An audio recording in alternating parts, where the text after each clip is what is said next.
Hey, real quick today, I want to talk to you about tracking and testing. Now, tracking and testing, why is that so important? Well, because if you're not tracking, you're losing a lot of money on the table, for starters. And secondly, you need to be checking and testing and checking and testing daily on everything that you do. I don't care whether it's a piece of content, a bit of email, video, whatever it is. You need to track your progress. Yeah, find out where you're at and see where, you know, what area you're looking at.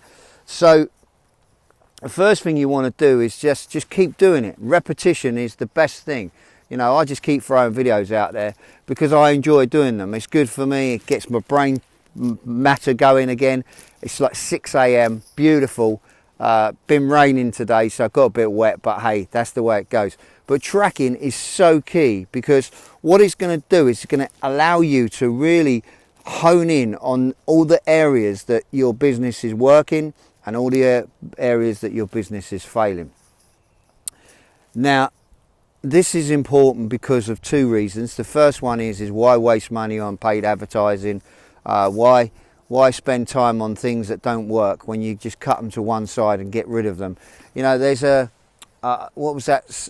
I can't think of the saying, but I think it might have been Gary Halbert that said something like, "Don't get too emotionally involved with your ideas if something doesn't work." I think he done a campaign. I can't remember exactly what it was. It was something like $100,000. The job was worth to him, and it just bombed. And instead of him thinking about it and going, "Oh, you know, what do I do?" he just scrapped it. He just went, "Oh well, that's just another one of them that didn't work," and we move on. So sometimes you've got to say to yourself, lick your wounds, lick your poison, take one on the chin, as they say, and just move on. Just go to the next level. Because if you stay there and you think about it for too long, what happens is you become obsessed with it. You become like you get to that like gambling mentality where you've just had a loser and now you've got to find a winner. Yeah, we all know that there's a process in how we do this, but you got to do it in a manner that it's not, you got no emotional attachment. That's the word I'm looking for.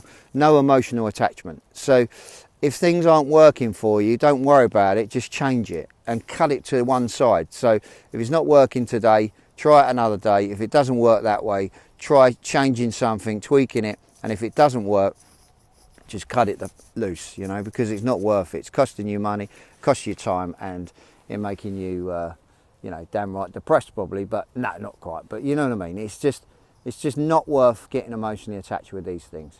So we've talked a little bit more about the tracking, and when I say testing, I mean test as many things as you can.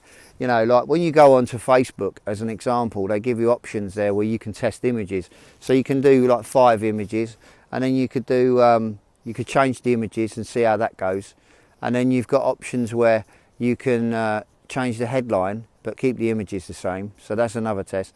There's so many that you can do. It's too many for me to speak about right now. But if you start doing a bit more research, you can start seeing how you can make simple changes within inside of your copy, within inside of your advertising, within inside of your whatever platform you're using. There's always a way. A and B split testing is another good way. You can do this, and I suggest to everybody, if you're not doing this, to actually go out there and just do it. Because it don't matter whether you're, you know, doing direct response, whether you're writing online, whether you're doing something where it's e-commerce, anything needs to be tracked. So you know what product. So as an example, let's say you've got 40 products and you're selling 40 products and only 2 of them are performing, but the rest of them are base camp. You might as well just get rid of them, keep the 2 that are performing, increase your revenue and your ad spend, and blow that thing up, and then find another 38 products to replace the ones that are bombing. You know, that's how simple it can be. But that's something that you're going to learn the more you do it. So I'm not an e-commerce expert. There's a few out there. It's something that I've looked at, and I'm quite excited about the prospect of doing it. There's a few things in the pipeline which I'll talk another time about. But for now, that's what I was going to say. Just keep testing, testing, because that's the 3, and track all your progress. Take care. Speak to you soon. Bye for now.